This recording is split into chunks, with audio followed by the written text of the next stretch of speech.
هەنگاوی ئێمە لە ڕاستیا لە درێژەی ئەو هاوپەیمانێتیە کە یەکێتی نیشتیمانی کوردستان و زوتنەوەی گۆڕان بڕیارن لەسەرداوە.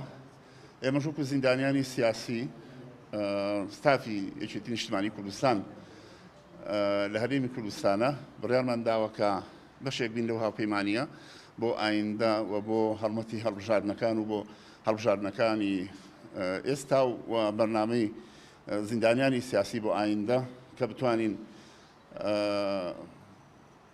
هاو دەست بۆ سندنەوەی ماف و امتیازاتی زیندانیانی سیاسیەوانی کە تا ئێستا جێبەجێ نەکراوە لە ڕاستیا کابووە زۆر دەمێک بوو مافەکان بەجێی خۆی بگەیشتایە بۆ زیندانیانی سیاسی.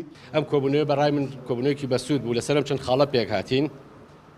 یەکەم هەماهەنگیکردن لە نێوان زیندانیانی سیاسی هەردوو لا بۆ هەڵبژاردنەکانی داهاتوو کە بەیەکەوە ئیش بکەین بەوەی کە لیستی هاوپەیمانی کوردستان سەرخەین. خاڵی دووەم هەماهەنگیکردن بۆ کارکردن لەسەر ماف امتیازاتانی سیاسی. خاڵی سێەم فشارخستنە سەر سەرکردایەتی سیاسی